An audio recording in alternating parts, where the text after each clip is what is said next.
We're live. I just want to welcome everybody to the February 9th, 2021 Verona Board of Education public meeting. And the meeting is being called to order, and it is 7:02 p.m. If everybody will please rise for the Pledge of Allegiance. I pledge allegiance to the flag of the United States of America and to the republic for which it stands, one nation, under God, indivisible, with liberty and justice for all. The reading of the meeting notice. This meeting is being conducted in compliance with the open meeting session that the Verona Board of Education passed a resolution at its annual reorganization meeting held on January 5th, 2021. The meeting set forth the schedule of its regular meetings, which resolution was within 7 days of passage. The schedule was sent to the Verona Cedar Grove Times, the Star Ledger, the Township of Verona, and the VEA. Postings of this meeting setting forth the time, location, and agenda were posted at the Verona Board of Education office and on the Verona Public Schools District website. The Verona Board of Education operates under a consent agenda format. Any board member has the right to have an item pulled to be voted upon or discussed separately. Copies of tonight's agenda and resolutions have been made available to the public and the press. And Mr. Turner, can you please do a roll call for attendance? Mr. Allworth. Here. Mrs. Drappi. Here. Sorry. Mr. Day. Here. Here. And Mrs. Fisher. Here. We have a quorum. Excellent. Thank you very much. And we're going to just go a little bit out of order. We have a guest speaker tonight. I'm very happy to introduce Mr. Vince DeLucia. And Vince is the educator in residence, and he's the director of mandatory training and professional development at the New Jersey School Boards Association. And his presentation tonight is on inherent bias and microaggressions. So Mr. DeLucia, thank you so much for coming to us. We're very excited to have you here tonight. Well, I want to thank you for inviting me, first of all. This is important work and it's important, but I also want to thank you for including the public in this really important conversation. Because by doing so, I think we can gain a greater understanding. So let me just take a moment to share my screen. And on this cold, wintry night, I want to remind you that summer is only a few months away. Welcome to Ortley Beach in South Jersey, although tonight we have a little bit of snow on our beaches. And we're looking forward absolutely to our spring and summer as well. The name of the program is What We Think We Don't Think We Actually Do Think. And it's a tongue twister, but it's important. I just want to, this is kind of my background to give you an idea of some of the things I've done, but just as important, during this presentation, I do not read slides. I will talk about slides. I also welcome questions about clarification for slides during our conversation, and I encourage any question really, at the conclusion, so that we can really move forward and have these honest conversations. And I emphasize that, they must be honest conversations. One of the things, I'm going to show you a slide in a few moments, work that was done by the Illinois School Boards Association. And among the things they suggest to boards who are having these conversations, and talking about equity and bias, is to have a conversation and really share their own experiences and how they came to do this type of work. And for me, it's kind of the family business. That's actually my father. In his first or second year of teaching way back in the mid-50s in Hackensack, New Jersey. Beach Street School was converted to be part of Hackensack High School, if you know that city at all. And he, when he passed, he was the principal of an elementary school. However, as a kid, not only do I remember his classes, but I remember him going into the city of Hackensack in the evening to do volunteer work, to meet with families and to work with kids in order to really try to help them in their pursuits of growth. So, this evening these are our essential questions. These are the things that we're going to try to address with you, and most importantly, have conversations about. And again, I emphasize that because regardless of the presentation, if it's not a dialogue, then I'm not sure how effective that we really can be. As I mentioned, the Illinois School Boards Association has really suggested in their work, and our associations work closely together across the country, that to do that, there has to be a strong commitment to equity. And there's a suggestion that there's an equity statement that's adopted by the board, knowing your community, which obviously you know already.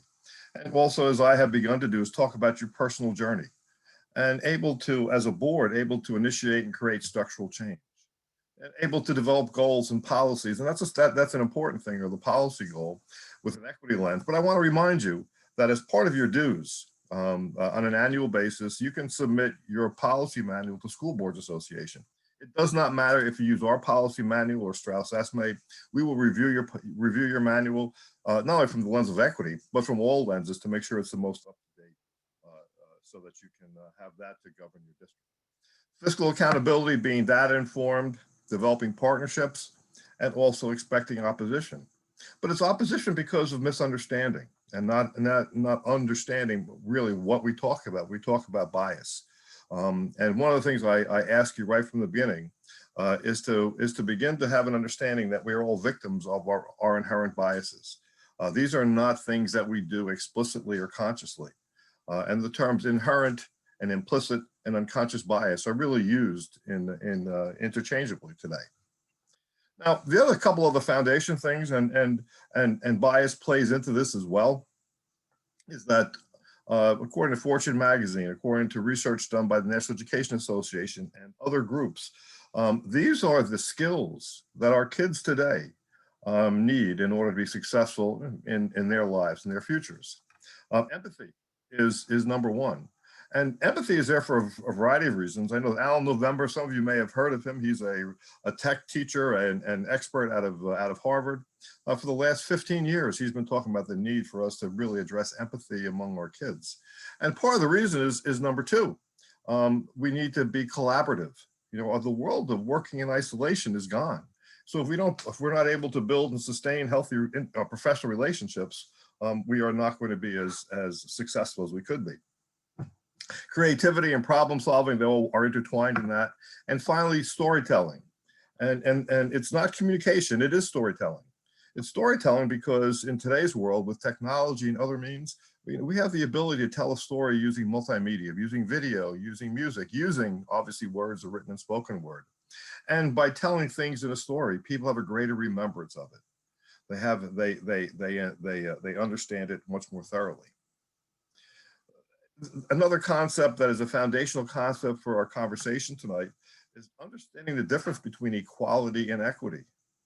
And I've chosen this graphic for very specific reasons. In equality, there is the same thing, the same intervention, the same support is given to everybody, regardless if they need it.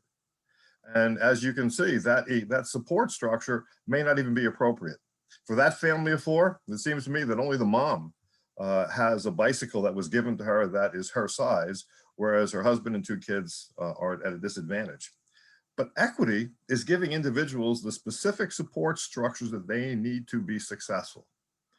You know, in this case, you can see about the differences in the bicycles. But you know, if a person needs glasses, then we give them glasses so they can see better. And that's essentially what we're talking about, is getting the differentiation that enables people to have to level the playing field. And when we do that, we are teaching things, we're teaching empathy, and we're also doing the right thing in order to give all equal opportunities. This is a little over 2 years old now. I'm sure you recall way back in Philadelphia in the fall of 2018, there was an incident which was uncomfortable for Starbucks, to say the least, so to the point where the following day or within a week, they closed every Starbucks in the country to do professional learning in order to address the issues of inherent hidden bias. And quite frankly, you know, this type of work that we're doing tonight, the type of work that Starbucks and other groups and organizations do, is the way to address bias. Because bias does penetrate all realms of our society. And over the next few minutes, I'm going to take some time and show you some examples of bias. And quite honestly, until I came to doing this work, I was also under the impression of a much narrower lens of the impact of implicit bias in our society. But in truth, it permeates all realms of society. This is another New Jersey incident. This is from about 2 years ago. This was the wrestling season in South Jersey. What you see in the photograph is a trainer for a high school in South Jersey cutting off the dreadlocks of a wrestler. The reason is that the official Although this young man had wrestled successfully with his dreadlocks for seasons, including that season, would not let the wrestler participate in a championship match, going up the ranks of championship because of dreadlocks. He made the decision on the spot that wrestling was more important to him. Obviously, no child should ever be put in that position. And the good news is, yes, there are consequences for the official, but more important, it began a path of professional development, professional learning for officials who are working with student athletes in the state of New Jersey. As a matter of fact, just a few months ago, as part of those efforts to continue the education of officials, the NJSBA, our state athletic association, began collaborating with the NFL in order to have our officials trained in bias. Those are really important things. Something that surprised me, this is a study that the N.B.A. did. It was published in the New York Times, almost, 13 years ago, 14 years ago. However, the data is there, and it may have changed, I hope so, with professional learning for professional referees. But between 1991 and 2004, the N.B.A. academic study found that there was a way foul calls were called. There was bias evident there. And that white referees called fouls at a greater rate against black players than against white players. I have to emphasize, and you'll see this later on, Seth Garrison out of Ohio State and others all have researchers come to the same conclusion. We should not demonize individuals for inherent bias. Inherent bias is unconscious. It's not a conscious decision. Now, when people have the opportunity for learning and they continue those behaviors, then it becomes explicit bias. But we have to accept the fact that there are implicit biases really that permeate everywhere, even in places we don't even understand they are. This is an example of one example of implicit bias in healthcare, where non-white patients were treated differently in terms of not only the interventions and the treatment, but also in terms of blame and even in terms of some of the meds that they were given. This time of year, we start hearing about Academy Awards, and we've heard about both explicit but also implicit bias. Some of the decisions of how individuals are cast for parts. If the part calls for a certain ethnic group or et cetera, oftentimes it's very controversial. If a film is made and it's not true to character, true to the initial intent of the author, it doesn't take into account, our artists really interpreting things in different ways. In food and nutrition, this article really astounded me, quite frankly. This is really about a graduate school program and a belief system, and what it is the way that dietitians have been trained in some areas to treat kids who are intuitive eaters. They're picky eaters. They don't eat the right foods. But the bottom line is the conclusion is to give kids choices, and to have those choices include fresh vegetables and things of that nature, ignoring the fact that in some communities, access to fresh produce is limited. That many of our urban areas, families are going to the corner store, and a trip to a supermarket is not as easy as it could be or should be. When it came to some of the implicit biases in Asian Americans, there are a variety of things. You can read them here on the screen. There are also positive ones, which become stereotypes for others, and implicit biases. But the third one is what really interested me the most. In a study that was done at Harvard, Asian musicians who are applying to graduate programs for music, if there was a difference in how they were assessed, if they submitted just an audio tape or an audio tape with visual. And the visual piece, they were rated at a lower way because of the perceived belief system that there was a lack of emotion on the video. Well, that's a part of the bias that needs to be addressed. So, when I began this work, I'm thinking about, really, my bias was thinking, well, this really applies, maybe to mostly ethnicities or faith beliefs or race. And as we can see, that's not the case.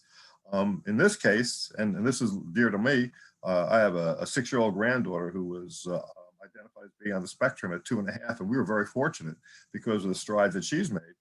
And we know that if an individual is not identified before the age of 3, the interventions become more difficult. Well, as you can see from this data, there is a disparity. between males and females being diagnosed with autism. The reason for it, according to the researchers, though, is the media. The media portrays males very positively in fiction and TV shows. They seldom show or have females with autism featured in these shows. So that, combined with the other part of the research, is that females have a much better ability to mask their challenges and parrot other behaviors very well, helps mask what the issue is. Of course, the associated concern is that as these individuals get older, teenagers and above, then there's stress and anxiety because of trying to continue to be who they are not, obviously through no fault of their own. This could be amusing, but it's not. But the bias in our robots. Some of it is inherent because of the inherent bias of the programming, not all of it. There's a story I read about 1.5 years ago and these are just headlines from various media about it. But I read an account from a TD bank in the Cherry Hill area about 1.5 years ago. And you may have seen these R2D2 type of robots that are being used to patrol parking lots, but they're also being used pre and post COVID to deliver room service, drinks and food, completely robotic. Well, someone programmed this one TD Bank robot to catcall and whistle every time a woman walked by. Obviously inappropriate, obviously wrong, but it also shows the power and the need to have judgment, supervision, and also to double check, because as we look at these headlines, that one, I believe, obviously was intentional. In truth, when you look at algorithms and other things from the headlines, not all of it is intentional. It is implicit in the program as well. So how do we develop biases, implicit biases? And that really is that helps us understand how we develop them, but also how we can address them. And essentially, in pre-memories that you have, if your earliest memory is 3 or 4, you still absorb visions and sounds at an earlier age. As at each day, obviously they become increasingly more. The problem is that our brains can only filter a handful of the visions that we see per second, and the rest we still are stored in our memory banks. What happens is that unfiltered information is when we get into specific situations can emerge and inflict our biases, our way of thinking, very subconsciously. And that's how we get our unfiltered, that's how we get our implicit biases. And quite frankly, as I've shared before, I believe I shared it during our planning meeting, this is the part of the presentation that I really have the most difficulty with. Because I have to be true to you and true to myself and give you a little bit of background of my inherent bias that I learned I had in reflection. It reared an ugly head some 30 years ago. That pop-up was used extensively when my kids were young, going cross country, going up and down the coast. We went all over the place. The summer of '92, we spent some time camping in the Smokies. And we then left the Smokies, and I had a lot of time, and we went to South Florida to see family. Didn't camp; it was too hot, but we stayed in a hotel down there. And over those few days that we were there, we kept hearing the media reports about this hurricane that was landing in Dade County in Miami area.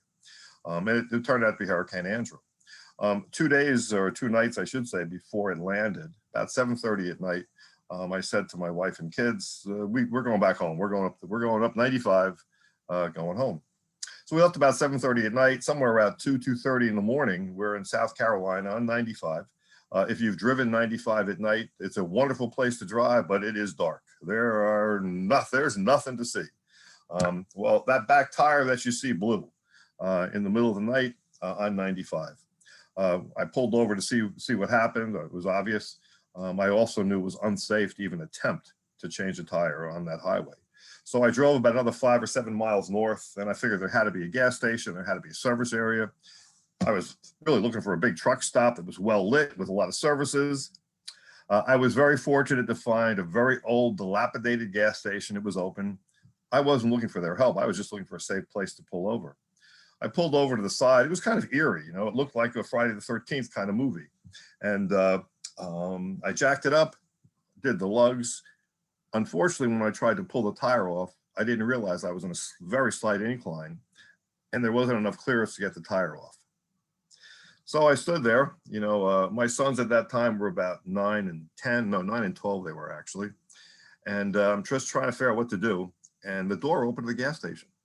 Now I'm a big guy, I'm 6'2", 220. And two guys that looked a lot bigger than me emerged from the gas station. And I could literally hear the sign creaking in the background. And they were two big African-American guys. They came walking over. And I'm embarrassed to tell you, but the truth is, when I saw these gentlemen, my first thought was not, oh, I'm getting help. My first thought was, are my kids safe? Is my wife safe? They were very safe, trust me. Why? The gentleman came over, we talked for a minute. The two of them picked up the trailer so I could take the tire off, put it back on, tie it up, boom, boom, boom. When I offered to pay them, they said, absolutely not. They were just doing a favor for a neighbor. You can imagine how, you know, I still feel absolutely foolish when I share that, but it's the truth. And it's the truth that I hope that since that day, and especially since, you know, I consider myself to be very enlightened. And I hope that since that day, you know, my responses will not be, and they haven't been so far. But it's also because I've, you know, I've done a little bit of work and I've done some learning. I've begun to understand. And then I go to the next step. And this is what really concerns me. What concerns me, and I think of my grandkids, and I think of kids that I've worked with and their kids, you know, the impact of implicit bias is significant. In a few minutes, I'm going to talk to you about some national data, but I'm also going to talk to you about some local data, some data from the last district where I was the assistant superintendent. And when two teachers did a study and asked to see me, and they showed me that what was happening in our local high school, the data mirrored the national data regarding bias and about opportunities for kids in academics and about opportunities for kids when it came to be treated fairly when they made a discipline or a behavior mistake.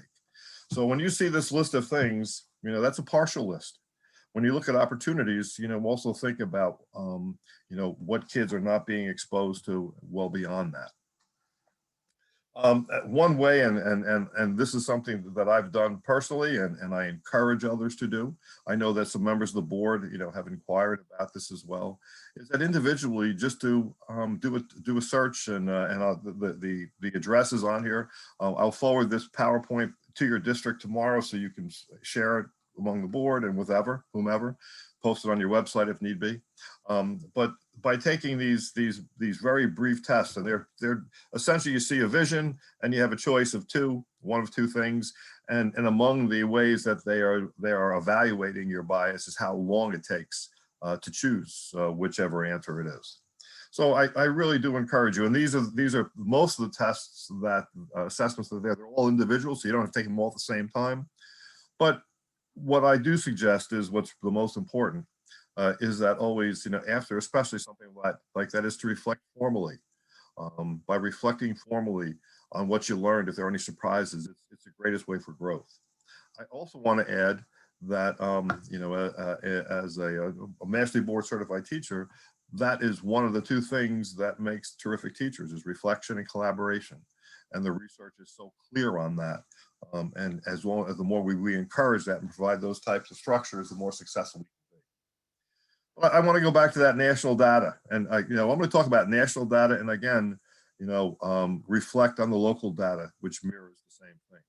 There is a bias of low expectations, and kids know when there's a bias of low expectations. That bias is not only in academics, it's in social life, it's in sports, it's in games, it's in anything. And kids are very attuned. They are much smarter than we give them credit for. You know, I spent a good part of my career as a middle school teacher and middle school principal. And, you know, those 11 to 14-year-olds are brilliant. And if we just listen to them and respect them, because they also know if a teacher believes in them, they know if a coach believes in them, they know if their parents believe in them. And they will meet whatever the expectations are. If we have low expectations for kids, well, they're going to meet that bar.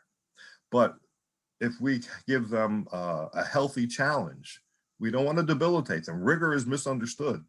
Rigor isn't making something so hard that you can't do it. Rigor is just gradually raising the bar so there's a challenge and still success within that. So what I'm suggesting to you is that the work that we do with professional learning, formally and informally in our districts, in the area of hidden bias, implicit bias, as well as instruction and anything else that is important to the district is absolutely critical. So there are many faces of bias. We're talking about implicit bias. I think we're all pretty familiar with what explicit bias is. And we will talk a little about all of these: suppressed thoughts, stereotypes, and microaggressions. And microaggressions are the product of inherent biases. And when I give you some examples of microaggressions in society, but more importantly in schools, they will be familiar to you. And you won't, because we're pointing it out. I hope we become even more aware of the impact that our words and actions have on kids, both in school and out of school.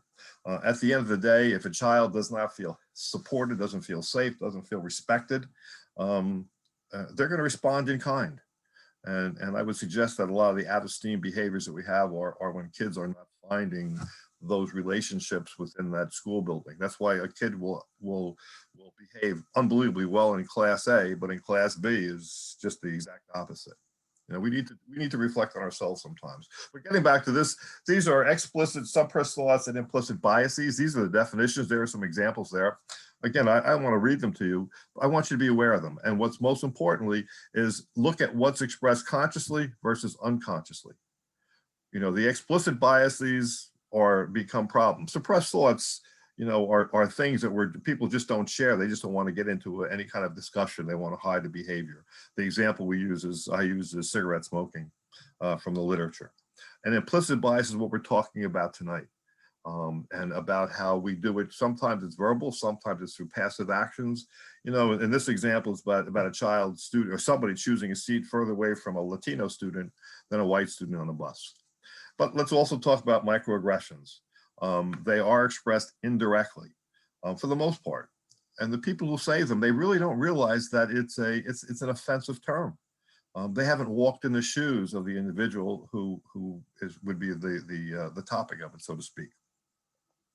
And sometimes they're somewhat innocuous, like telling a class, what does your ethnic group think about this decision? Well, none of us are qualified to speak for large groups of people unless somehow we represent them. So when it comes to our expectations, the bias of low expectations, they become self-fulfilling. And that also means that when we label people certain things, if we label them as defiant or problematic, they will be defiant or problematic. So what do? We need to work on the way we communicate with people, and we also need to reframe. And when I say people, I'm especially talking about kids and the adults in that school. We have to remember about self-fulfilling prophecies, and we have to remember that we determine the expectations as the adults in the room. As board members, you set the policy, you set the tone, you also adopt the procedures. And then through the superintendent and his staff and the administrators, et cetera, the expectations of the district became what the district is known as. And it's obvious this evening that taking this time to do this work, you're obviously very concerned about a very inclusive community that's very respectful, especially with the fact that you also have the public involved in this meeting tonight. Ohio State's Kirwan Institute is an institute on race and racism. And again, among their conclusions, both internally as well as with meta-analysis of various studies, is that implicit bias can influence a teacher's expectations for academic success. If I don't believe, you'll see some data soon regarding a specific high school, how many teachers thought that a student, a Latino student or a Black student would take an honors course. And the expectations were alarming and obviously inaccurate, but we'll get there. So, it's up to us, and we can see, from these two studies that were meta-analysis studies, that essentially Implicitly or explicitly or both, an African-American child or a Latino child, when compared to a European or an Asian children, there's an expectation, there's an inherent bias for the latter two groups. I talked earlier, and I want to follow it up again with the local stuff about the N.B.A. They did this study with, they interviewed 16,000 teachers. Again, I'm not going to read the slides, but I want you to just look at the flavor. Both Black and non-Black teachers were asked to predict the future of their 10th graders. Would they graduate from high school? Would they graduate from college? When asked about any specific Black student, a non-Black teacher was about 30% less likely than a Black teacher to predict success as a college degree. For white students, it was pretty much the same.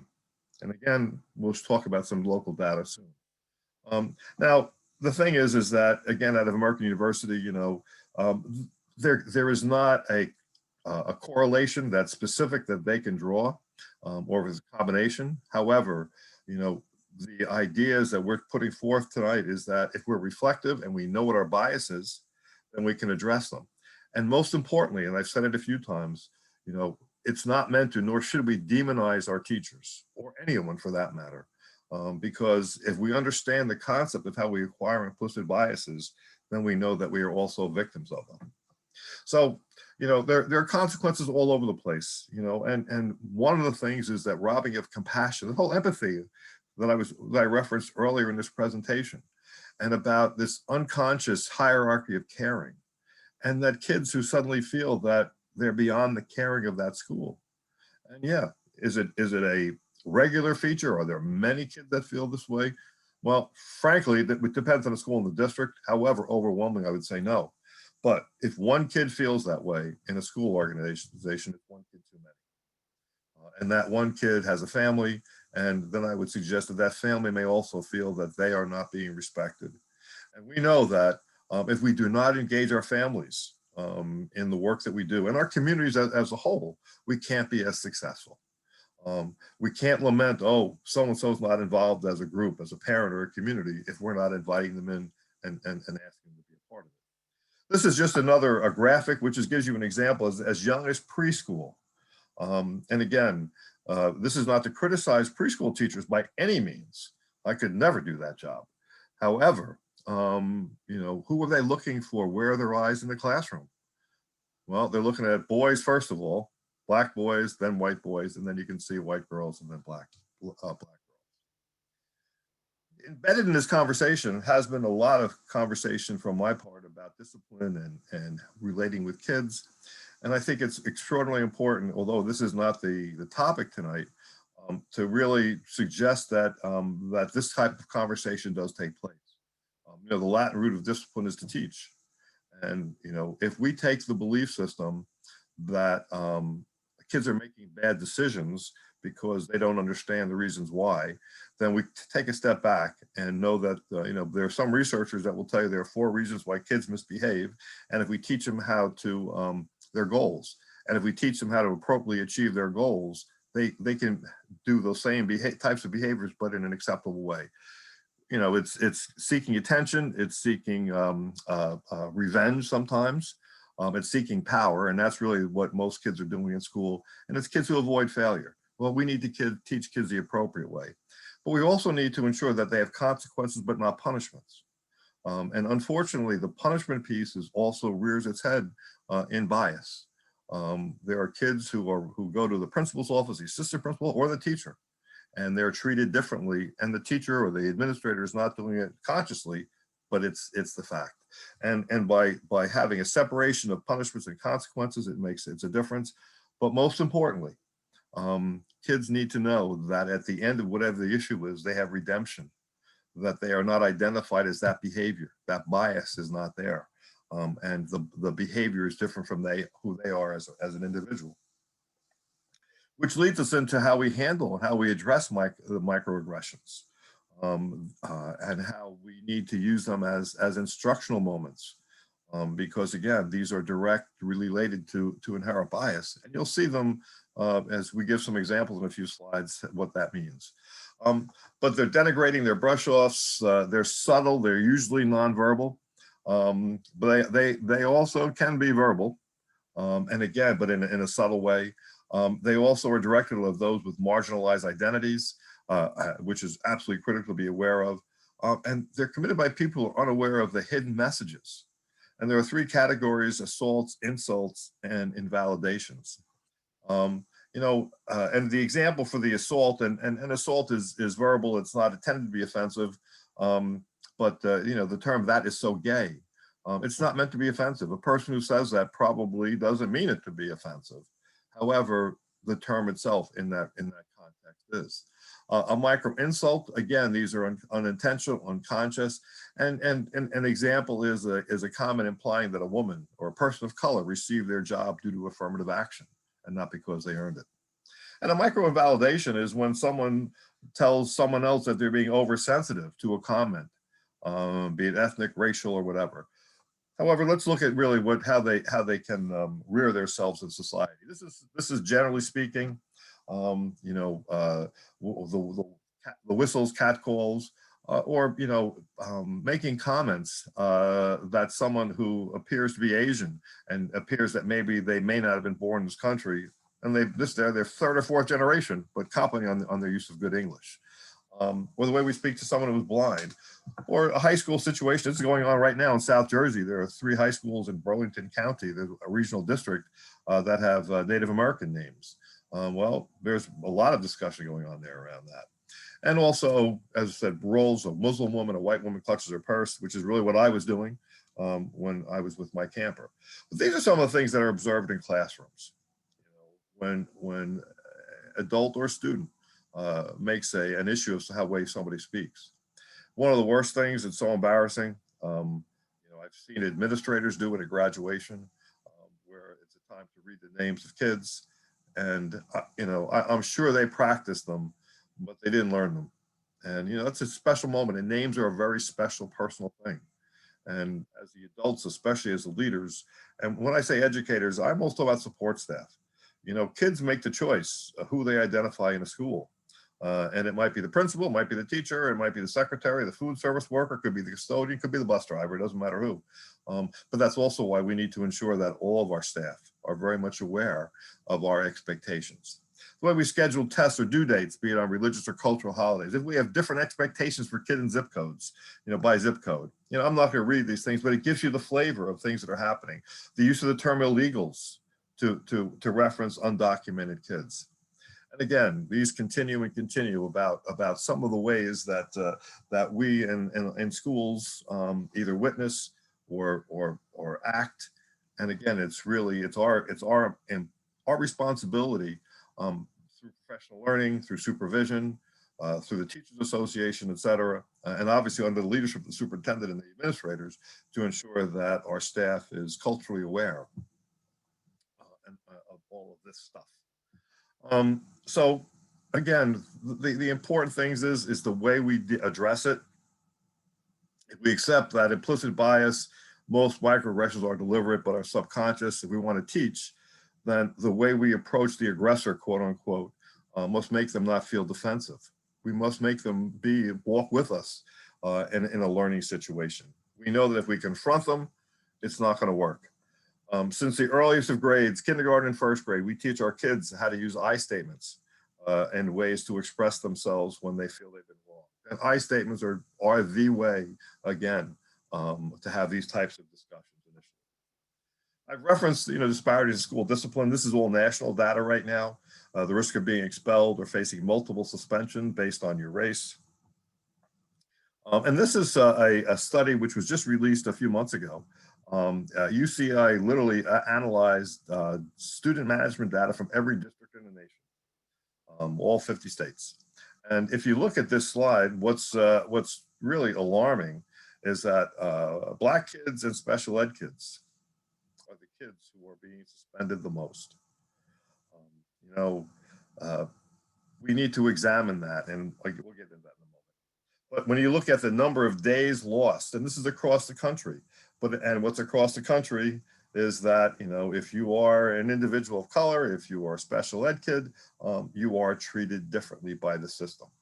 We need to change that. Now, the good news is at the same time, UCLA has been doing this work, since at least 2011. And as you can see on the screen, these are states that have shown some significant improvement. And in essence, they report that it's improving at all levels in all states, incrementally and small increments. And that's why it's our responsibility. And I applaud you again as a board to setting the tone for this conversation tonight. Disproportionality. It impacts both academics as well as behavior. When I moved from South Brunswick to North Brunswick, as an educator going back, I guess 15, 20 years ago, in North Brunswick, they had over-classified African-American Black males to the point of they were at about a 20, 21% rate. 13, 14 is really more realistic.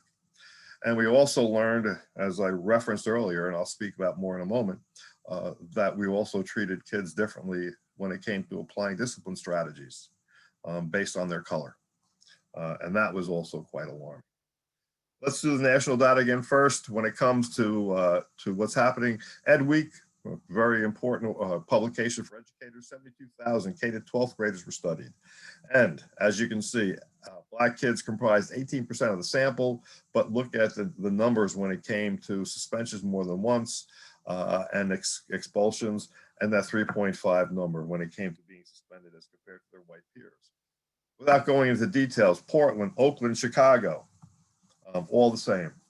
And the belief system that it was due to zero tolerance, that was not the case.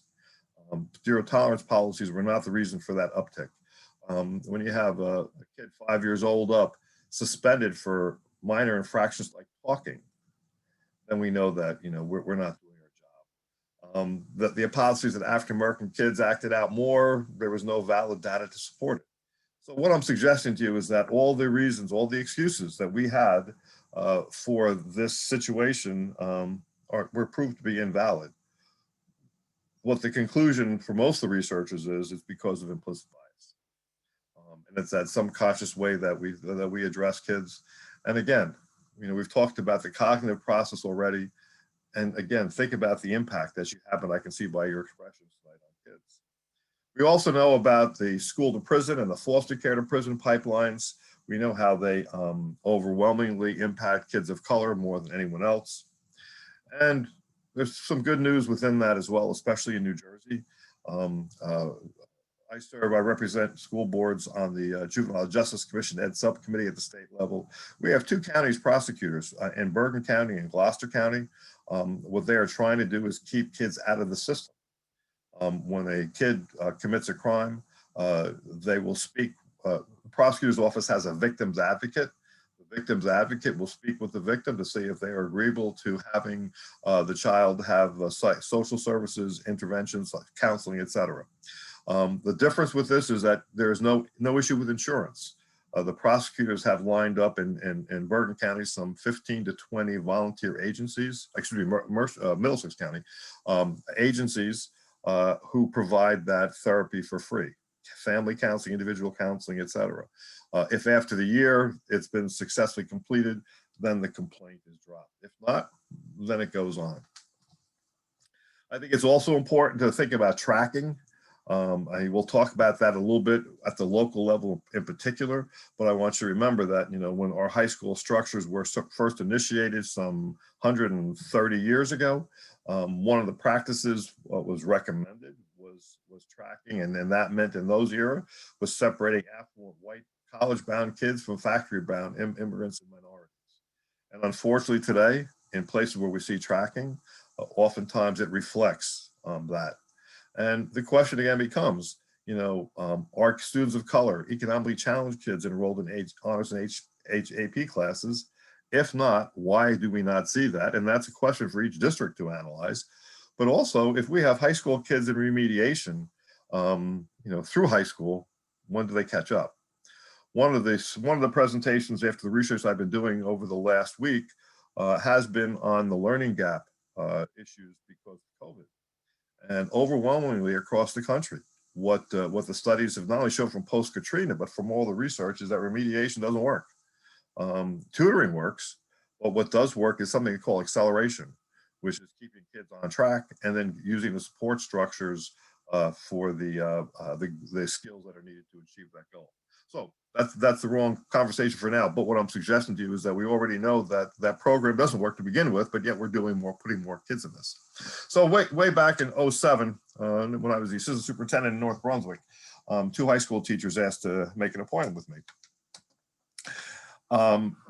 I really applaud them, and they are highly successful educators today. It took a lot of risk on their part to do the work they did, not only because they didn't know what the response would be from their colleagues and from administration of the board, but because they took the risk to do the right thing.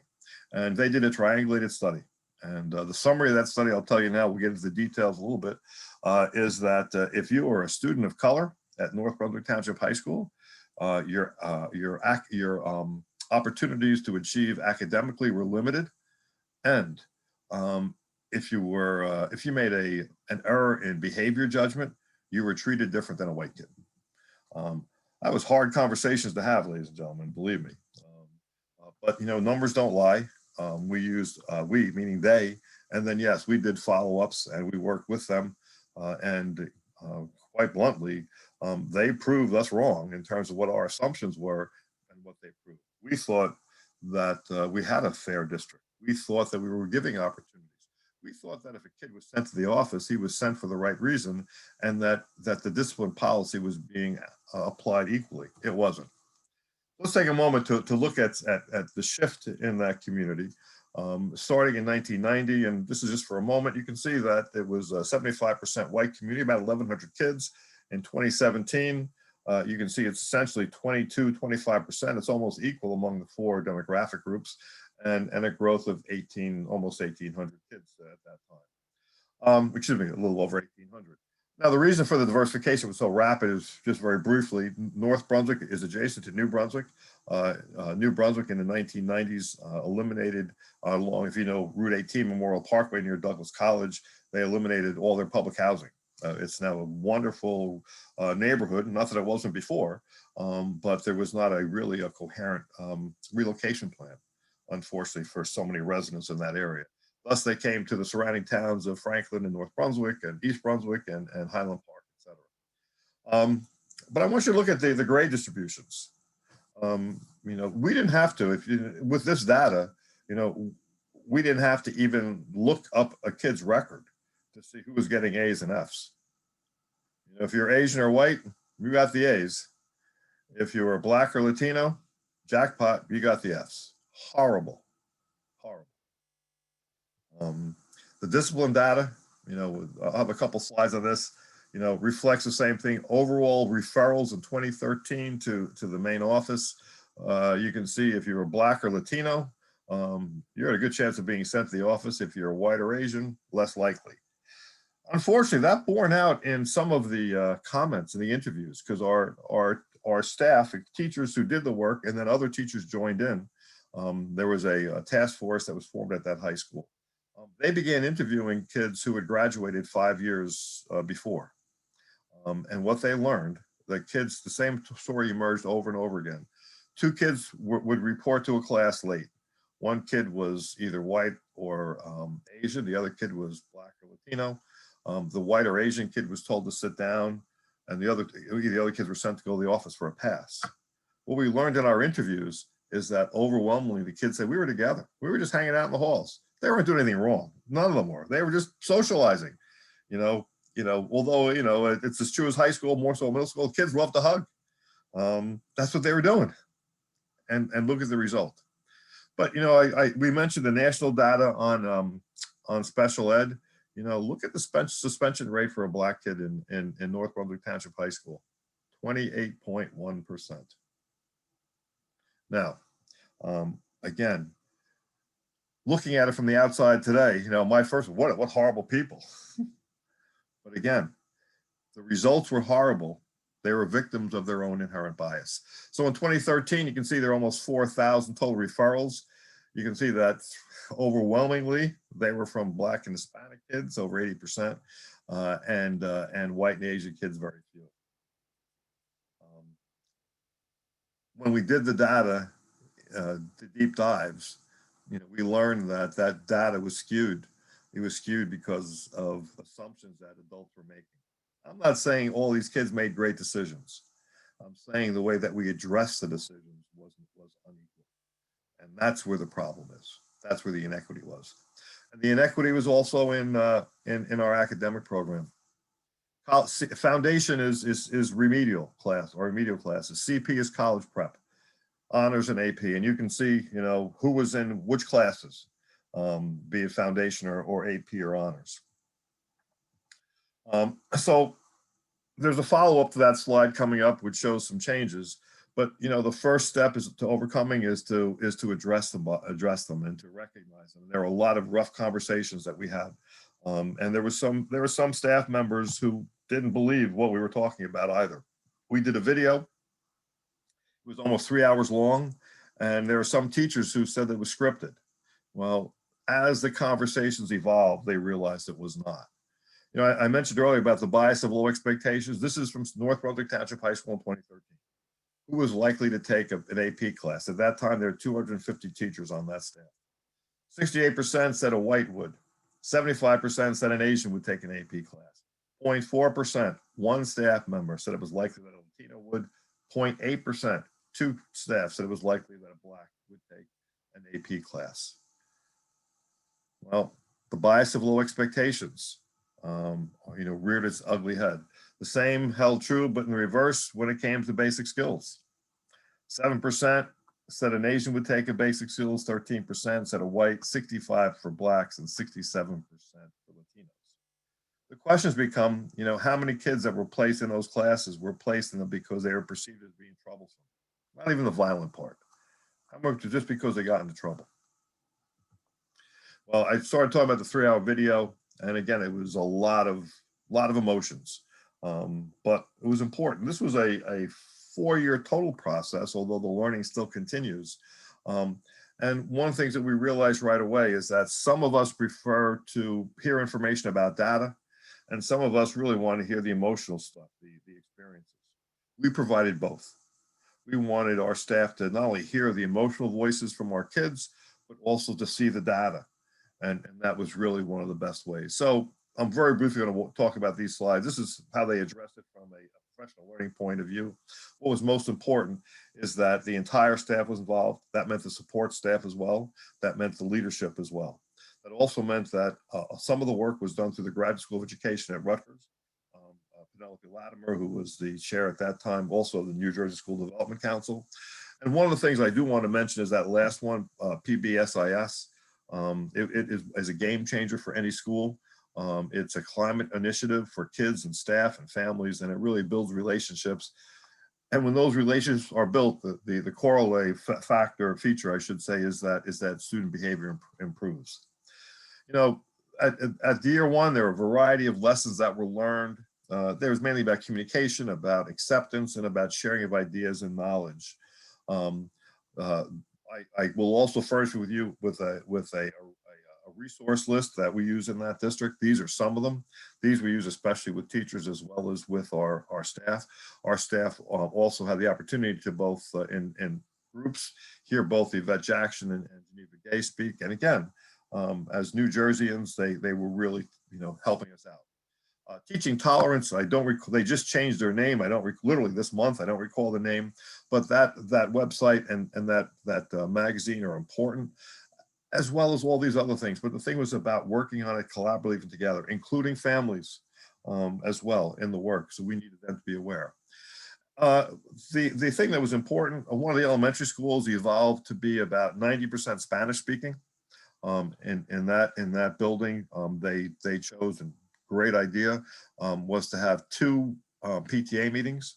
They had a Spanish-speaking PTA meeting prior to the English-speaking one, and families were encouraged to attend both. But they also did all sorts of things with translation services, dual language kindergarten. They did all sorts of things, and that came from the staff in collaboration with the leadership of that building.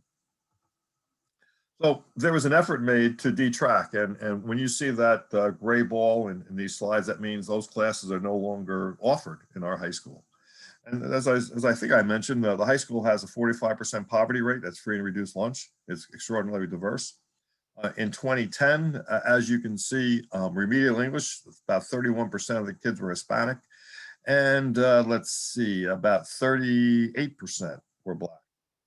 5 years later, those classes do not exist. We do not have remedial classes at that high school at all. It's not the only high school at all in the state. I want to emphasize that. There are others that have done similar work. How did we get there? We provided bridge classes initially in order to help kids build up those school skills, I should say, while in college prep or honors classes. And then we also offered extended year when that was needed. You can see the same holds true when it came to college prep, and the same also holds true for honors English too. Very similar story with remedial geometry. Again, from 2010 to 11, 2016, that class was no longer offered. And as you can see, both college prep and honors classes were increased. Now I'm talking about North Brunswick High School, Piscataway High School, another Middlesex County's high school is yet just another one that has done the same thing. And there are others. What I also want to mention is that, we've always made an effort in order to have our instructional staff reflect the way our kids look. Like, kids need to see themselves in the staff. Quite honestly, it becomes very challenging. And in order to find teachers of color, et cetera, quite bluntly, there are many more opportunities than ever before. Fewer women and fewer people of color are entering the education profession, and that's a good thing because of opportunity. It's a bad thing because it gets more difficult to do that. Well, we've done a couple things, or they did a couple things, I should say. One of which is, as you can see, there has been a concerted effort to ensure that the leadership is reflective of the community. Although they're showing the principals here, that's because that's where they needed to make progress. Supervisors and assistant principals across the district have always been much more diverse.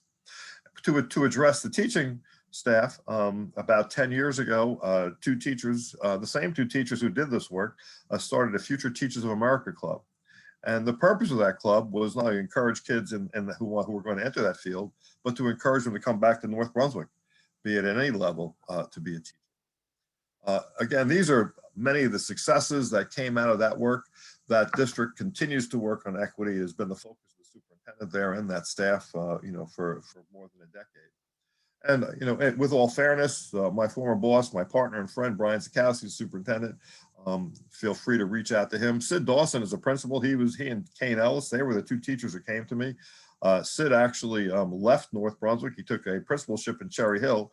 However, when there was an opening for a principal in North Brunswick, he applied and he was awarded that position. He earned that position, I should say. Very briefly, back in October, our governor did issue an executive order about bias in general. The information is read as what's especially important is 75% increase in bias between 2018 and 2019, and 1/4 of those incidences came from elementary and secondary school. Now there are 27 recommendations in New Jersey. I'm not going to read any of them. Not all of them are for education. These 12, I think, are from education. And as you can see, there are a variety of them. They are dealing with higher level issues. I do encourage you to review them, but it just gives you an idea of some of the thoughts that are around. And number 9 is one I do want to stop at because, just as we have an affirmative action officer, one of the suggestions from an executive order is also to have a chief equity officer, someone who's going to really keep us all on track by asking the questions and give us those types of directions. With school boards, just a couple of things. We have an equity council. We have a monthly column in school board notes that you receive both electronically and in print. We are sponsoring a conference, I believe it's the 24th of March as well, but I think we're postponing that because of the labor management conference that's going to be around the same time. Labor Management Collaborative, I encourage you to reach out if there's an interest. It's really by interest both by the association as well as by the board and superintendent, et cetera. It's been a project that has shown ways to improve student learning, student climate, et cetera, et cetera. Saul Rubenstein of Rutgers, John McCarthy of Cornell have been researching this for over 10 years.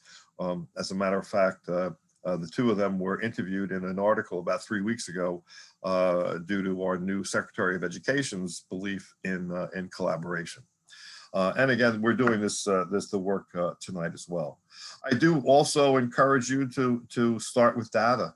Ask questions as far as what's happening with climate, with student management, and also surveying your families and teachers, etc. look at classifications of different groups. We're addressing African Americans, but just in general, is there a disparity in your data?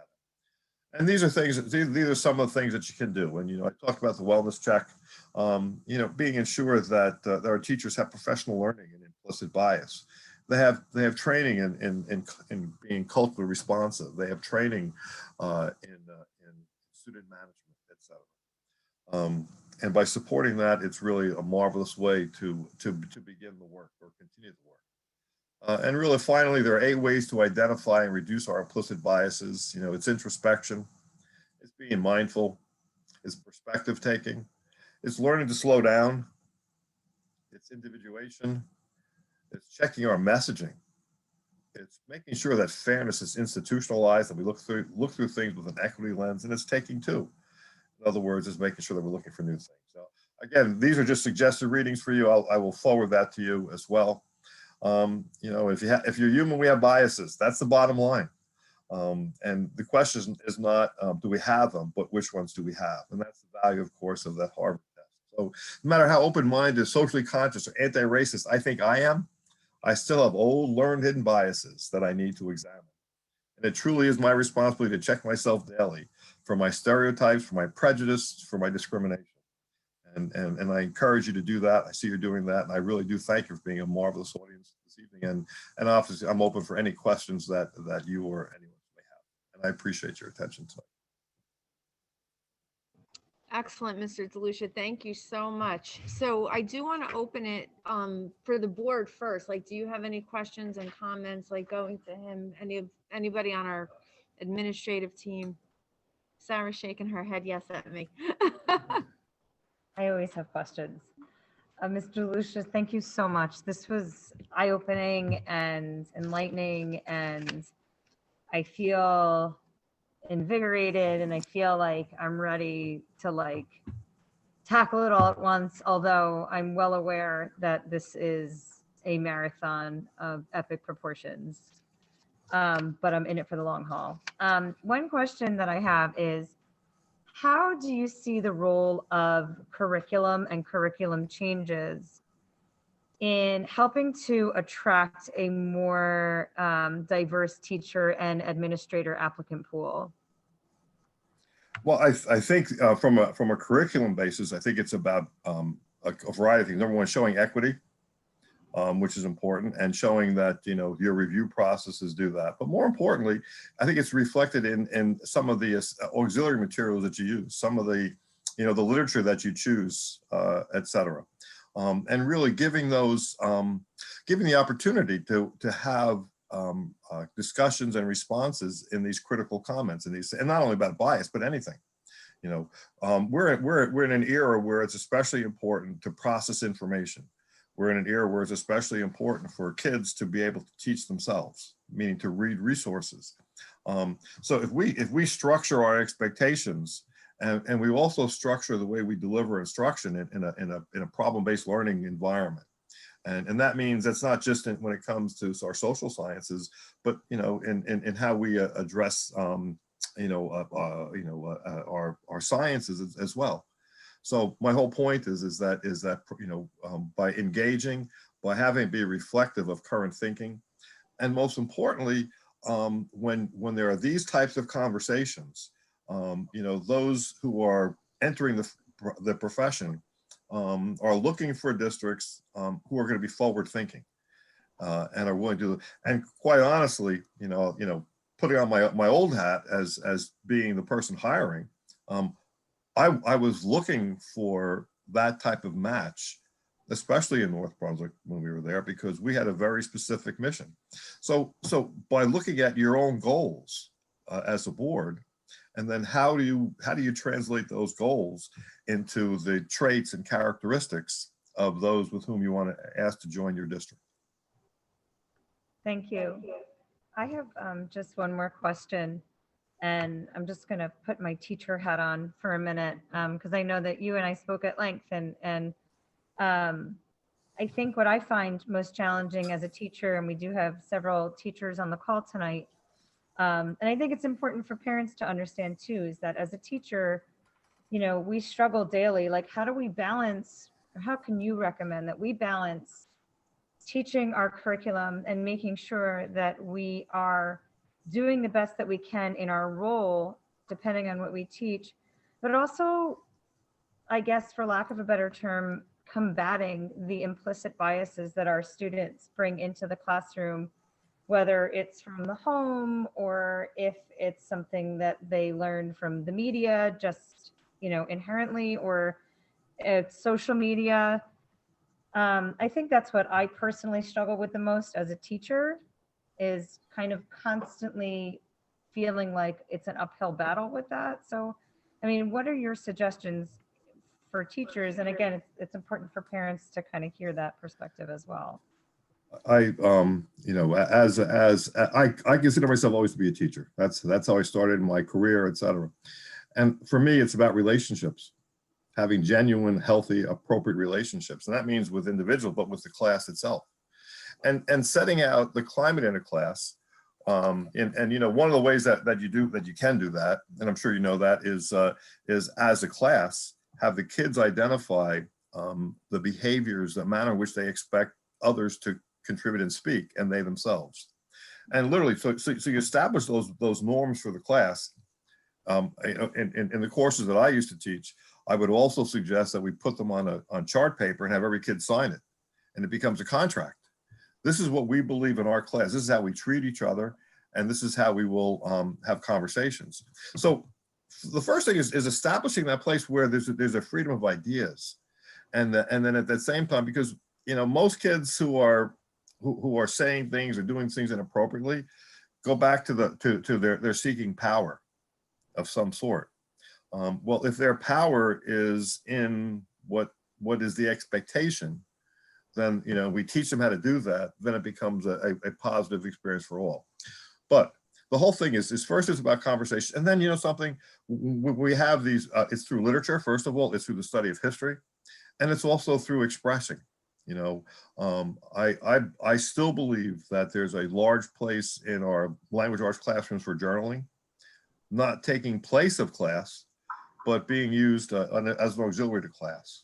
And sometimes, that means that teachers may have to respond to a journal, in other time, meaning in their prep time or whatever. But when you build that kind of communication with kids, then you can really have the opportunity to really share some things. And yes, I think you said something very important. Those parents who, there are kids who are in climates where they hear things that are not really always acceptable. Do I think we're going to change the minds of those parents? No, we're not, unfortunately. However, I do believe that through parent academies, where these kinds of issues are discussed with parents, and also, not only the reasons that we're doing them, and if you look at the implicit bias information, I believe that a lot of those parents would fall into categories where they become victims of inherent bias as well, for reasons, again, those non-traditional ways that we look at it. So again, it's through teaching them and explaining to them the reasons why. And let's not forget that today in the United States, our elementary school population is already majority minority. By 2033, 35, our nation will be minority majority. And that's why, it's even more important today that as educators, we continue to accept the responsibility to help our kids be able to transition into be productive members of society. And, I think that, usually, our kids are way ahead of us anyway, overwhelmingly. They're going to teach us. And they're also going to teach each other. But that's why setting that climate of honesty and genuineness in the classroom is just, it's everything. Because the impact is not only on our behaviors and our belief systems, but there's an positive impact on student learning. There are a lot of studies out there that report that if you can improve a great climate, if you can make it even better, you're going to have an automatic improvement in student outcomes, as well as in the instructional and the employees rather. They also become more committed. And finally, I'm sure you're doing work in professional learning communities, but the work that takes place in professional learning communities when teachers of similar responsibilities have the chance to work together, the improvements and the achievements are endless. And I have to really emphasize that in North Brunswick, the reason that we were successful is because teachers brought us to the table. Our administrative staff and our board was very supportive. However, it was the teachers that did the work because they saw the need as well. And it's a marvelous thing when you have that type of leadership at all levels. Thank you. I'm sorry for getting on my soapbox. Does anybody else have any questions? Or Dr. DeLucia, did you want to make any comments? Yeah, I'd like to thank you, Mr. DeLucia, for your time and wonderful presentation. I know that we have a very dedicated Board of Education here. We have who are committed to this very important work that is something that's going to be long lasting, not even for years to come, but forever to come. Amen. So this is a great foundation and starting point for us. I'm not sure if you're aware, but this district, this board has made a commitment to organizing a community task force. I'm going to turn it over to Dr. Miller momentarily, our director of curriculum, because he has an update that he can provide to us on what the progress is there. But this is going to be the beginning of the work that you presented and a lot of the best practices and things for us to learn from as well as a community of learners on bias and equity. So that way all of our students and all of our staff can benefit from that. So I just want to thank you for the opportunity tonight and to hear and to learn from you. And I'm very appreciative on behalf of our school district and our community. Well, you're welcome. I applaud what I've heard so far. You're right, obviously on the right track. Dr. Miller, would you please give an update at this time regarding our task force before we open it up to other public comments?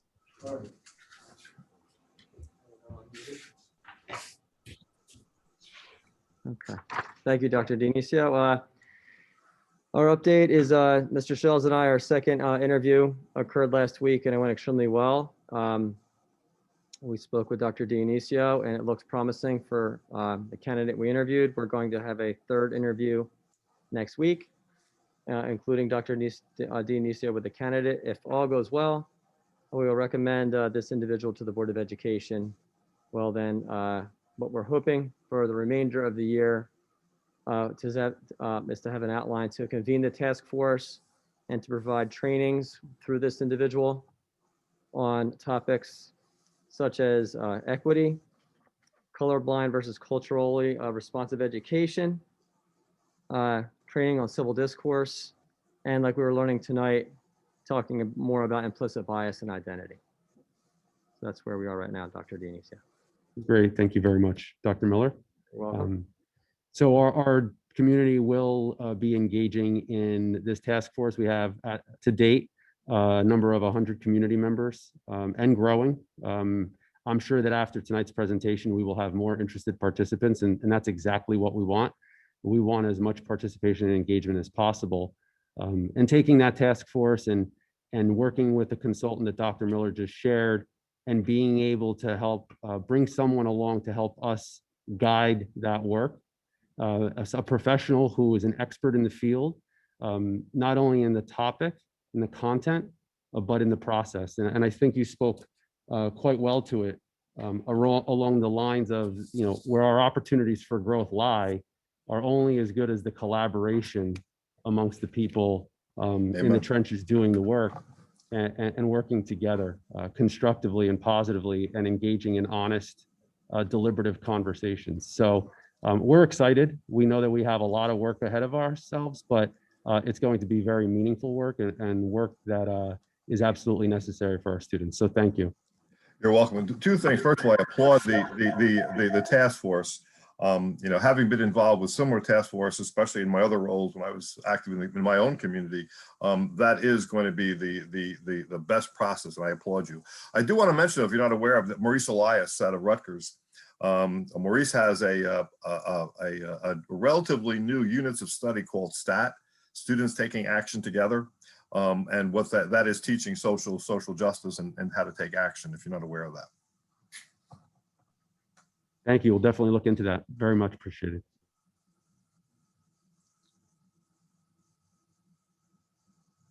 That's fine.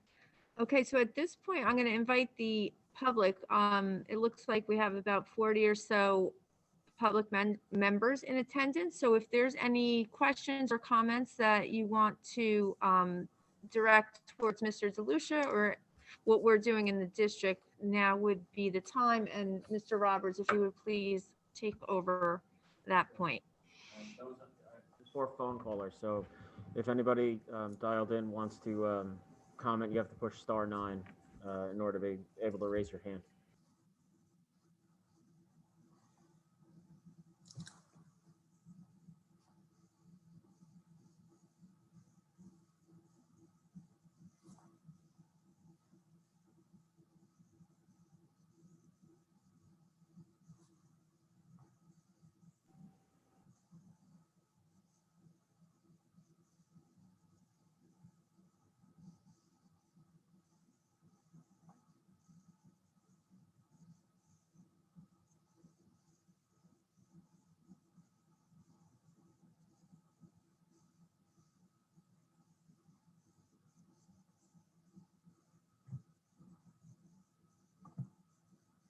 All right, I don't see any community hands up.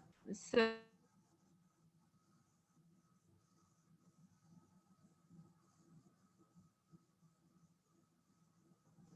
I'm sorry, I was on mute, Vince. I gathered that.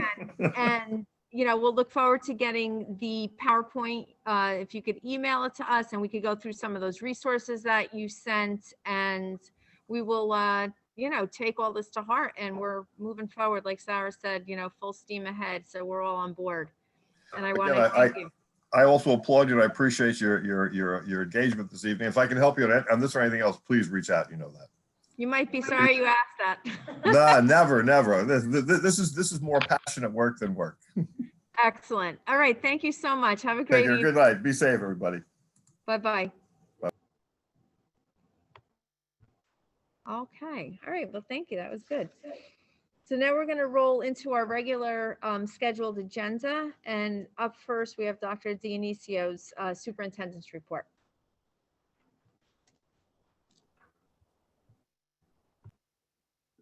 Thank you very much, Mrs. Fresky. Good evening, everyone, and welcome. We've certainly, I just have a few very brief updates that I'm going to provide. First, we've certainly had our fair share of snow over the past week. I think we're definitely over the 30-inch mark already. I would just like to publicly thank, they've heard this from me before, but I think it's important to publicly thank our Verona Public Schools District Facilities Department, our custodians and maintenance department, and most certainly the Verona Township, specifically our Public Works Department, Chuck Molinaro and his whole crew, the Verona Police Department, Mr. Cavallo. It's been an incredibly busy and overwhelming amount of snow. They've been working overdrive, overtime, nonstop. And then obviously this past Sunday, we also had another 8 inches or so. So we have more snow on the horizon coming in a couple of days, but we do have off for President's Weekend. So I don't think it'll impact us as much. But once again, thank you to all of the people that made it all possible. And thank you for all of your efforts. Shifting gears, I do want to just provide an update on where we are in regards to our advocacy regarding vaccination for COVID. As co-president of the Essex County Association of School Administrators, that's the superintendent group in the county, myself and a number of superintendents, we sent a letter to Governor Murphy yesterday, petitioning him to, with sense of urgency, prioritize our staff, specifically our teachers, our support staff that work so closely and directly with our students, to prioritize vaccination sooner rather than later. So that way we can kickstart and ramp up our efforts on the educational side and help with the economic side as well. So I know that there's been a lot of petitioning across the state for that. I know that there's more coming, and I know that he is open to listening. And in that same vein as well, the district has been very involved over the past few months regarding working with local elected officials, both at the state and at the government level, and as well with local medical providers And we are trying to do everything we possibly can to ensure that we can try to utilize our resources here, our buildings, our grounds for vaccination, however we can help the county, but also to be able to try to prioritize obtaining vaccinations once we have those approvals to get our teachers here in Verona vaccinated. So stay tuned on that. We'll continue that effort.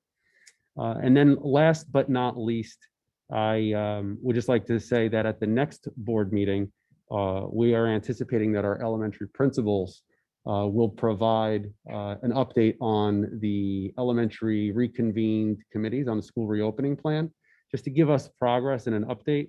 To date, there haven't been any recommendations at this time that will come to fruition, but they are still discussing it and having conversations with parents, and they'll have an update for us at our next Board of Education meeting, just to give us an idea of where they stand and perhaps what the future looks like. And that's all I have for the superintendent report tonight.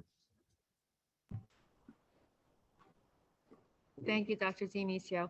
Before we move on to the committee reports, I just want to acknowledge some of the attendees on the call tonight were Chief Kiernan, some people from Verona Police Department, our town council members, and I just want to thank them because we did let them know that we were doing this presentation, and from the township side and from Chief Kiernan, they're very dedicated as well to this diversity and working as a community and together. And Chief Kiernan had actually expressed to me in an email exchange that they have sent some of their members to bias training, and he has someone going to train the trainer so they can do internal development and training as well. So I do think as a community, this is a great opportunity for togetherness, inclusiveness, and to keep these conversations really in the forefront. So I do want to say that thank you for attending the meeting with us tonight. And next on our agenda, we have our committee reports, and we have education and special education. Did you meet?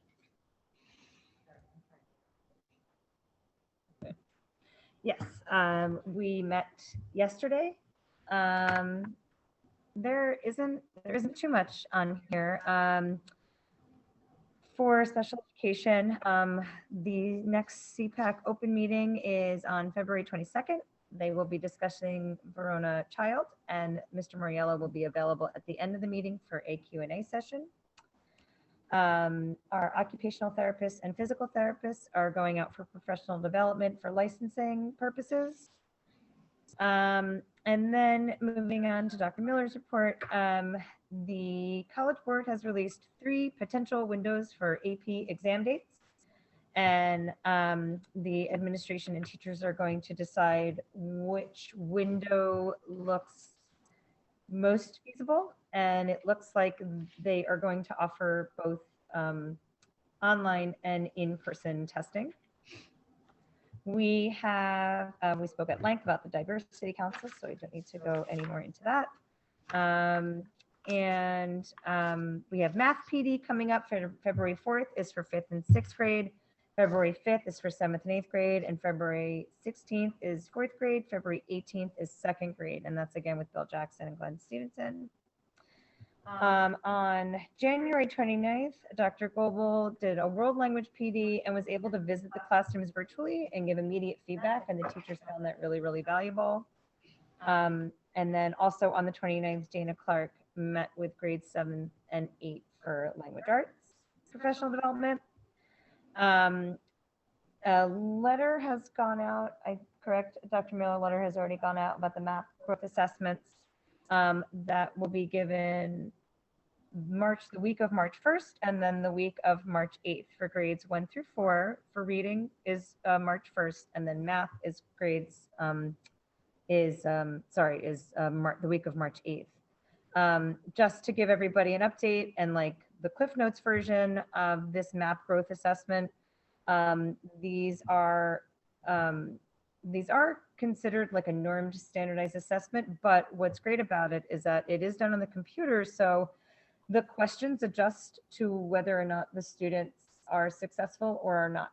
So the more successful they are, the harder the questions get. And it gives near immediate feedback on student progress to teachers, which is a huge improvement compared to the other standardized tests like NJSLA, which teachers have to wait up to 6 months or more. So they rarely ever get to see the progress that their own students make. They're always looking at the class, behind them. It really helps the teachers tailor their small group instructions more finely. And this is especially important during, this era of virtual instruction. It's hard for teachers to always assess like they would in a classroom where you can kind of peek over a shoulder and just check off something really quick. So it really, really helps the teachers deeply understand where the students are, where they need to be, and what needs to be done to get them there. Now, again, it's a growth assessment. It's not an achievement assessment. So I think that's something really important to understand, because most importantly, it really helps target these kids who are at risk. And that can be really hard to do in grade 1 in particular. So I think this is really important. And thank you to Dr. Miller for your work on this. And last but not least, the MAP growth assessment is not tied to teacher evaluation, unlike the NJSLA. With that said, the NJSLA is still on. We still have not received any word that it is not on. And they are still, the state is still moving forward as if everything is normal in terms of NJSLA. The window has been expanded, and they're saying that grades 3 through 9 who are taking the NJSLA can test remotely. Verona administered the PSAT, and I might not say this right, the NIMSQT. I had a letter in there. I apologize about that. Administered to grade 10 successfully last week or 2 weeks ago. And the new teacher academy is on the 18th with Dr. Lanzo and Mr. Monticelli, and that's going to be on classroom innovation with technology. Tim, did I miss anything? You got everything, but thanks for explaining the map testing and why we're doing that in addition to the NJSLA, because I know some parents get very upset over all the standardized testing, which is completely understandable. But the map one shows a little more data that the teachers can use than just immediately. Yeah. Thank you. Does any board members have any questions in regards to the update? I was just curious about the window for the AP test. What window is that? A good question. There are 3 windows that have been defined. The traditional window is normally the first 2 weeks in May. The second window, which is we think we're leaning toward, is like the 3rd and 4th week in May before Memorial Day, and it has an option, like Sarah said, the idea of having the students, we have some students that are at home full remote, they can take the assessment at home. They have the option to come if they want, but we also have an option to have paper tests or computer tests in the school. So that's a good option. And if a student were to be absent or ill during that time, there still is a 3rd window the first week in June where a student can make an assessment if they miss it during the 2nd window. So that's what we're going with right now. But we're going to meet with Ms. Cataletta tomorrow, the high school administration and the supervisors. We're going to touch base tomorrow at 1:30 to talk about it a little further, see if we have teacher feedback and which way we're going to go. Great. Thank you, Mr. Miller. Put that 3-sided coin, right? Yeah. Exactly. Next up, we had our athletics and co-curricular committee. Did that meet? Yes, we met yesterday. Was that me or? Okay, so we met yesterday. There's not a ton to report out in our weird COVID situation. There's not as much as normal, but our first batch of winter season is running, as most of the parents know, but may not. Some of the sports were split up, and some of the sports will be starting later than normal. So I'll get to them in a little bit, but most of our earlier winter sports are up and running. Girls basketball is up and running. They already had a COVID snag. A couple things had to be canceled, but they should be back up on Thursday with 2 games immediately afterward to catch up.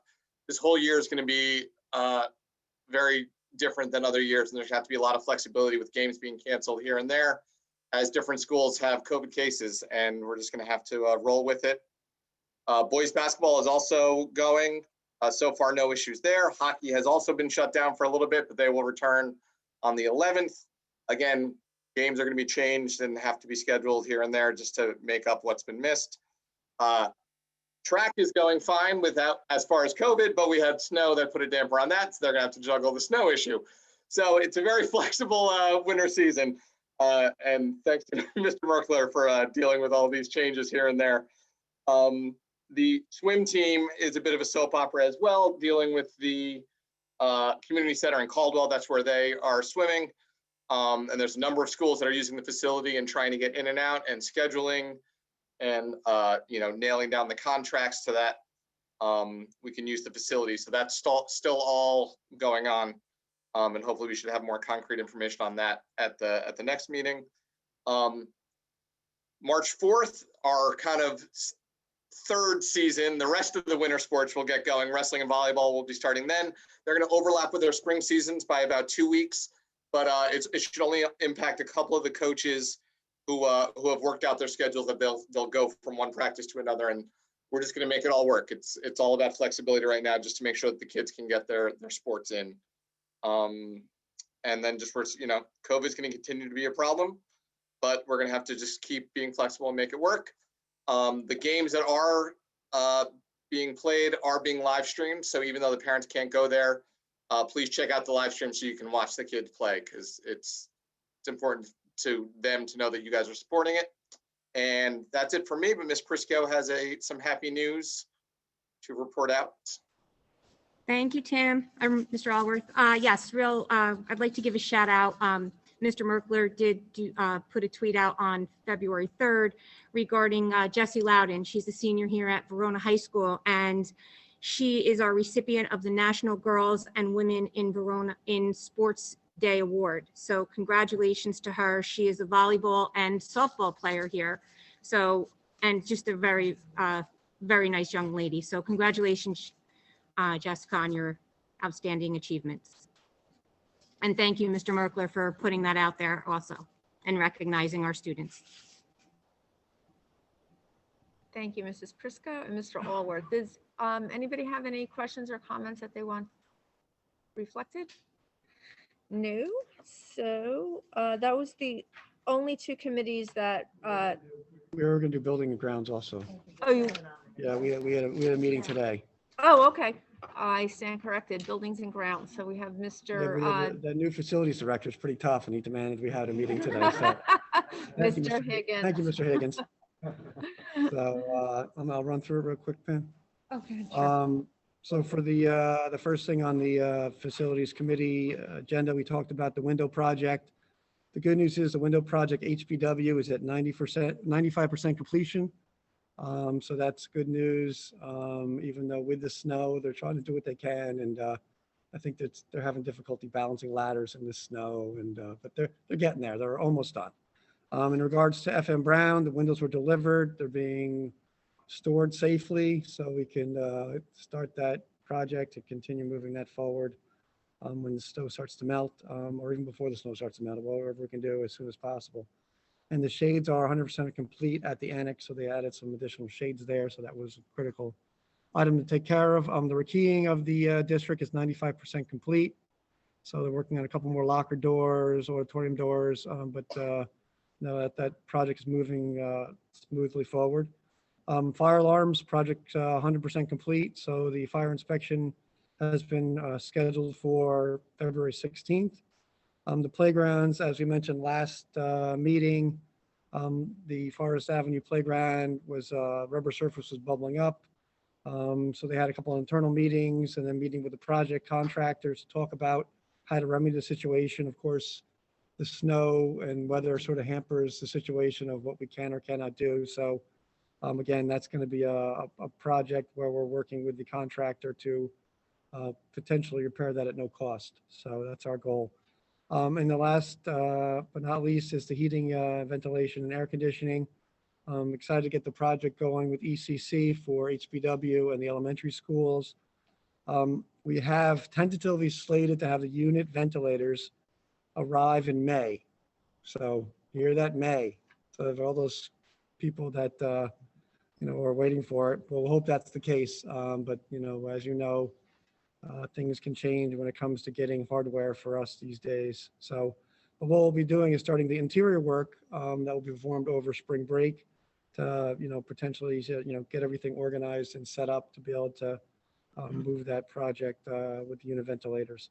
And the external repairs on some of the roof work in the curbs are being completed around the schools as scheduled. So that's about it for the building and grounds report. So any questions? No, I'd just like to add that along the HVAC project, the delivery is in May and the final completion date is estimated for August before September. Okay. So all of the work is behind the scenes with Mr. O'Brien from Legacy right now, coordinating that project management.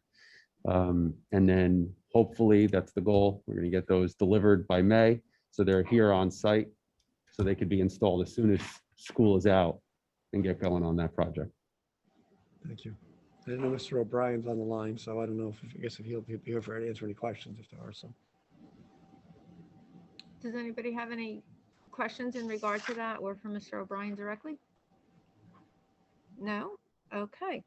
So now we are officially done with our committee reports. And at this point, we're going to open up to public comments that are on agenda action items and action items only. So there is a 5-minute limit, and anybody who wishes to ask a question, please state your name and your address. And I'm going to turn it over to Mr. Roberts to man the phone line if there's any questions.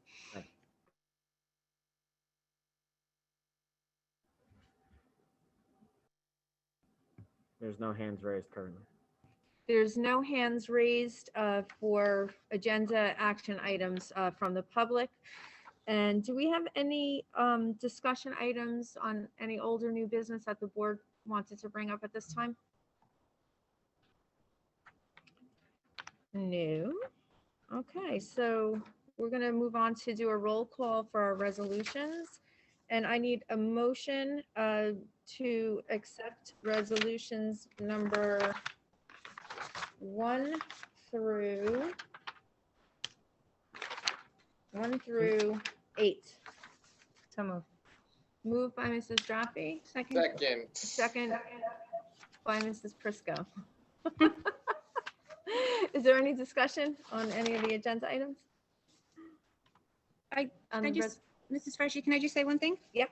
I just want to acknowledge and congratulate Mrs. O'Connor for, she put in a letter, which I read, and it was just a very nice letter for her retiring from the district to be home with her 2 children. So she started out at FM Brown when my boys were there, and she's a 5th grade teacher at HBW, and she will be greatly missed. But congratulations and wishing her all the best. So Yeah. Thanks for bringing up her letter because I actually saw it and responded to it. It was really a beautiful letter. So good luck as you move on and take care of your own family at this point. So I'm going to ask Mr. Turner to do. Well, I just had a comment on number Sorry, 8. Jim. Number 8, I just wanted to say thanks to the New Jersey Energy for donating the $500 to the schools. We much appreciated in this time. So Excellent. Oh, yeah, I see that. All right, perfect. Can we do a roll call for the approval of resolutions? Mr. Allworth, Yes. Mrs. Drappi, Yes. Mr. Day, yes. Mrs. Prisco, yes. and Mrs. French. Yes. Motion's passed. Thank you. And then we also have addendum resolutions tonight. So I need a motion to accept addenda resolutions number 1 through 3. So moved. Moved by Mr. Day Second. and second by Mr. Allworth. Is there any discussion on those resolutions? No? And then Mr. Turner, can you please do the approval, the roll call for approval? Mr. Allworth, Yes. Mrs. Drappi, Yes. Mr. Day, Yes. Mrs. Prisco, Yes. and Mrs. Freshy. Yes. The motion's passed. Thank you very much. And now we will open up to public comments on any topic. And again, I ask that you please state your name and your address and remind everyone that there is a 5-minute limit per person. And Mr. Roberts? Sure.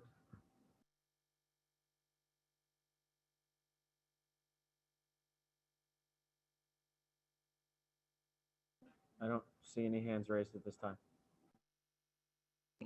I do not see any hands raised at this time for public comment.